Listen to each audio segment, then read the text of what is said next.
Dear students, physics 9th chapter number 5 lecture number 8 problems हम कर रहे थे 5.1 लास्ट लेक्चर में हमने किया था। आज हम प्रॉब्लम नंबर 5.2 करेंगे जिसकी स्टेटमेंट है the gravitational force between two identical lead sphere kept at 1 metre apart is 0.006673 newton. Find their masses. Gravitational force दो स्फीयर्स के दरमियान कितनी बताई गई है? 0.006673 न्यूटन, और उनके दरमियान डिस्टेंस बताया गया है 1 मीटर। यानी फोर्स बताई गई है और डिस्टेंस बताया गया है। उन दोनों स्फीयर्स के हमने क्या फाइंड करने हैं? मैसेज फाइंड करने हैं। इसके अकॉर्डिंग हम गिवन डाटा में लिखेंगे, फोर्स लिखेंगे, डिस्टेंस लिखेंगे और फाइंड क्या करना है? उनके मासेस m1 फाइंड करना है और क्या फाइंड करना है? m2। फार्मूला हमारे पास gravitational force of gravitation find करने का F is equal to capital G m1 m2 divided by d square. अब देखें, हम फर्ज करेंगे m1 m के इक्वल है और m2 भी किस चीज़ के इक्वल है? m के इक्वल है। So F is equal to capital G m1 की जगह पर भी हमने क्या लिखा? m2 की जगह पर भी क्या लिखा? m, क्योंकि हमने इन दोनों को फर्ज किया है कि m1 भी m के इक्वल है और m2 भी m के इक्वल है, divided by d square. m से मल्टीप्लाई होकर m का स्क्वायर हो जाएगा। हमने m फाइंड करना है, कैपिटल G इधर मल्टीप्लाई हो रहा है, इधर आकर क्या हो जाएगा? डिवाइड। d स्क्वायर इधर डिवाइड हो रहा है, इधर आकर क्या हो जाएगा? मल्टीप्लाई।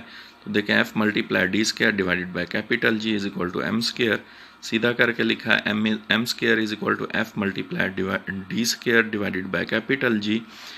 अब इसमें हमने वैल्यूज़ पुट की। m square is equal to f की वैल्यू हमें गिवन थी 0.006673 मल्टीप्लाई उन दोनों ऑब्जेक्ट्स के दरमियान, स्फीयर्स के दरमियान डिस्टेंस भी गिवन था, वो कितना था? 1 मीटर था। 1 पुट किया, 1 का square divided by capital G universal constant of gravitation या ग्रेविटेशनल कांस्टेंट कहते हैं, जिसकी वैल्यू क्या होती है? 6.673 मल्टीप्लाई 10⁻11।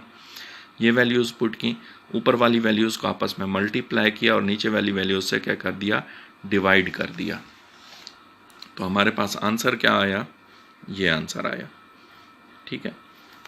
अब क्या है? m स्क्वायर है। m स्क्वायर को कैंसिल करने के लिए दोनों तरफ क्या लेंगे? स्क्वायर रूट लेंगे। स्क्वायर रूट से कैंसिल हो जाएगा। अब इस वैल्यू का हमने क्या लिया? स्क्वायर रूट लिया, तो हमारे पास आंसर आया 10,000 किलोग्राम। हमारे पास मास फाइंड हो गया 10,000 किलोग्राम। अब इसमें हमने फ़र्ज़ किया था m1 भी m के इक्वल है, m2 भी m के इक्वल है, इसलिए हम लिख सकते हैं m1 भी 10,000 किलोग्राम का होगा और m2 भी कितने? 10,000 किलोग्राम का होगा। इसी तरह 5.3 प्रॉब्लम है, find the acceleration due to gravity. Acceleration due to gravity find करना है on the surface of Mars. Mars की सतह पर the mass of Mars is 6.42 multiply 10⁻23 kilogram and radius is 3370 kilometre.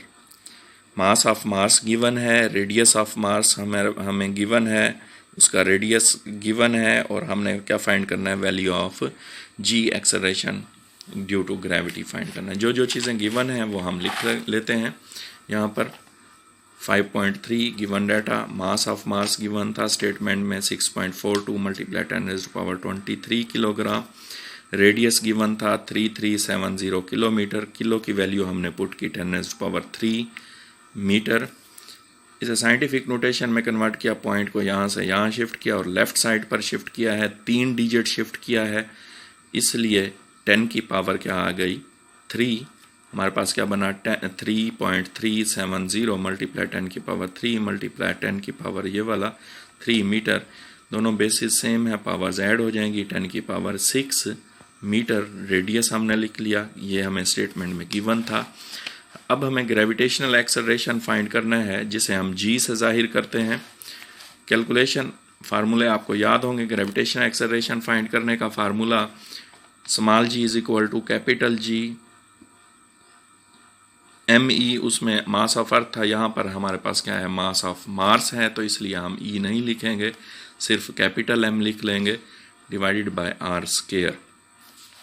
Capital G की value put करेंगे 6.673 multiply 10⁻⁻11। Mass of Mars की value put करेंगे 6.42 multiply 10⁻23 divided by radius हमें given था, उसकी वैल्यू पुट करेंगे 3.370 मल्टीप्लाई 10⁻6 और इसका square.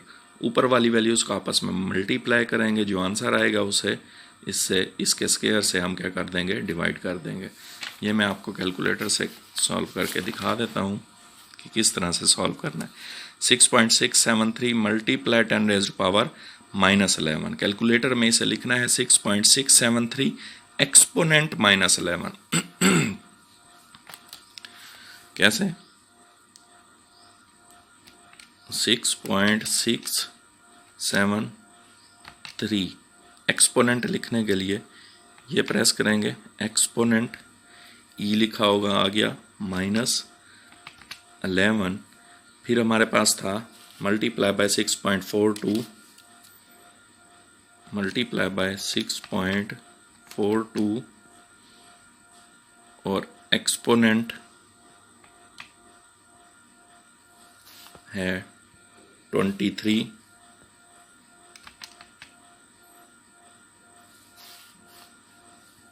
Is equal to, answer आ गया। अब इसी आंसर को डिवाइड कर दें, डिवाइड हो रहा है 3.370 एक्सपोनेंट 6 और इसका स्क्वायर, यहाँ पर डिवाइडेड बाय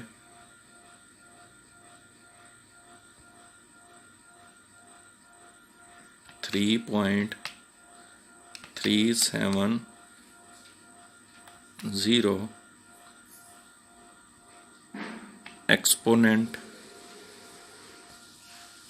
6 और इस होल का क्या है, स्क्वायर। स्क्वायर के लिए ये एक्स स्क्वायर जो वाला बटन है ये प्रेस करें तो देखें इसके ऊपर स्क्वायर आ गया, इज इक्वल टू हमारे पास आंसर आया 3.77 समथिंग, तो हमने यहाँ पर लिखा 3.77। ग्रेविटेशन एक्सेलरेशन का यूनिट क्या होता है, मीटर पर सेकेंड यूनिट लिखना ज़रूरी होता है। ग्रेविटेशन एक्सेलरेशन फाइंड हो गया ऑन द मार्स पर। ये न्यूमेरिकल प्रॉब्लम नंबर 5.3 सॉल्व हो गया।